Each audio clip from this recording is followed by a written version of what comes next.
Hello folks, I've survived lunchtime, I got through the morning, and I'm absolutely delighted to have Dom Allon of Quickbooks. He's a VP and MD of Quickbooks Europe here for my first little chat of the afternoon.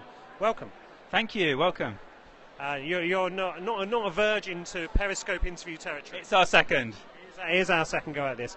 So one of Quickbooks' big launches today is around practice management and workflow. Dom, can you give us the 30-second pitch, minute pitch, as to what this actually does? Yeah, cool. So we're super excited about the new practice management tool. It sits natively within the Quickbooks online accountant platform. It's free for accountants to use. It's launching right now, and it'll be scaling over the next couple of weeks to all of our accounting partners. Basically, it's about playing to our core strengths of helping accountants save time so they can spend more time with their customers, giving them the advice that they really rely on them for. So it helps you create automation, efficiency and effectiveness with regards to task management. We're moving from a world where managing the tasks you're doing for your clients is on a whiteboard or in a spreadsheet into a world where it's online in the cloud, all in one place where everyone can see it. You can create and you can assign tasks, you can track tasks, you can see them automatically completed as you complete the task within QuickBooks. And it also allows you to communicate as an accountant seamlessly with your clients, ask them for information, for example, and have shared visibility on the status of the overall relationship. Now, with that kind of tool, you want it to be, if you pardon the pun, intuitive. You want it to be easy to use. However, practices all work differently. They all, despite the fact they share many, seemingly many processes, they all work slightly differently. So how modifiable is the tool per practice, or are you trying to say to practices, this is how you need to work? So look, we're absolutely focused on making sure the tool works well for customers. At the moment, we're in V1. We'll continue to listen to accountants and rely on their feedback to make it better and better and better. But at the moment, what we know is that the opportunity to simply create, to define and to assign tasks and to have everything in one place and to have the accountant and the client on the same platform with a shared view is very, very powerful, and we're expecting to see really healthy market traction over the coming weeks. Okay. We hear about practices automating, making their life easier, but on the other hand, we also hear of providing value added. To me, it feels like there's a slight disconnect. The more you automate, it's going to be about visibility for the practice to be able to make intelligent decisions or provide intelligent advice to the client. How does that get squared off rather than just saying we can just deal with this stuff and keep it in the background? Okay, so I think the way I would answer that question would be to say that as we see digitalisation and automation taking away the pain and the burden of a high volume of low value add routine tasks, it actually frees people up to think things through and to focus on what matters most, which is working with their clients to really guide them and help them navigate the opportunity for their business. So I actually see the two as related. More efficient and effective practice management and the automation of that large volume of low value add tasks enables accountants to focus on what we hear businesses asking for, which is consultancy and advice.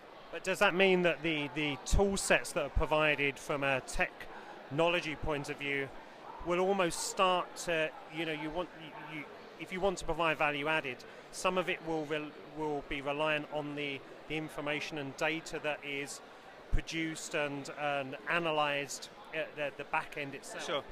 So the beauty of QuickBooks is that we can automate the introduction of the key data that you need in order to populate your books and manage your accounts.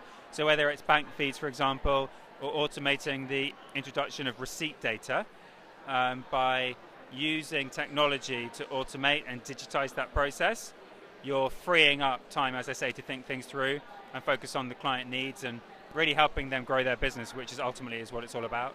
So obviously, it's the first halfway point of the first day, so a quarter of the way through Accountex. Clearly, MTD is obviously a massive issue for everyone. What do accountants that are coming to the stand, what are the questions that they are asking? What are they after? What solutions are there? So look, you're right. So everybody is talking about MTD. I walked through some of the presentation booths earlier on this morning. it was literally MTD, MTD, MTD. So the good news is that I think the industry has turned a corner and everyone knows now that it's game on. What we're saying is, it's not too late to be early. Now is the time to get ready and to prepare and to plan to digitise your practice, and for small businesses to start to get the benefit of digitalisation, automation, and get into a position to be effortlessly ready and compliant for MTD. So we're trying to really educate and ensure people understand what it means. We have a lot of collateral like here today on our stand and on our website. We're offering training programs and webinars where people can learn more about that and have that conversation. In fact, we've got a theatre just behind me here where we're doing exactly that today. It is a political issue, MTD in terms of, from the legislative sense, has been obviously put off for a couple of months. I think most people are expecting that to then, in all probabilities, kick back in again.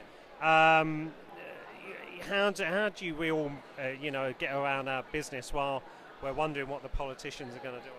Well, look, I don't have a crystal ball, but I think what I'm hearing today and what everyone I think agrees on is that whilst there may have been a slight hiatus around the general election, the overall intent and shape of MTD is likely to stay the same. So when you think about the two key deadlines of April next year and then April 19, we're seeing a runway now of slightly less than a year or slightly less than 2 years. And as I say, on the one hand, that's coming up quite quickly. On the other hand, it's not too late to be early, to start thinking through now the actions you can take to be ready for MTD. Just a final question.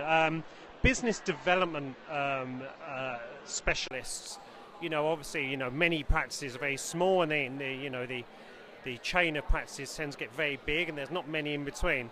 But are we going to end up in a situation where practices have actually a lot of data that needs analysing, that needs cogitating, thinking, here are different sets of clients, the sophistication of their marketing and business development is going to be really important going forward? Yeah, so I think a couple of things there. So firstly, in terms of managing larger and more complex data sets, I think as well as the MTD trend, the other thing you're going to see the industry talking about over the next year or two is the power of machine learning. Because we're actually working with relatively structured like data sets and predictable rules-based ecosystems, accounting is perfect for machine learning. So I think the era of mobile and cloud computing, we'll be able to cope with those complex data sets. From a marketing point of view, we're seeing that the firms of the future are comfortable with new ways of marketing. So using social media in particular and online advertising in order to connect with and inspire and attract new customers. The machines will also be able to give us trends data around kind of benchmarking data around client sets as well. Yeah, so we work with a large number of partners in our apps ecosystem store. I was with Futurely earlier talking to them about the work they do to help you track and predict cash flow. And so that service can all be part of using digitization to create insights and to provoke a meaningful discussion between an accountant and a business. Okay, wonderful stuff. Well, I think we're almost leading into a completely different area of conversation there.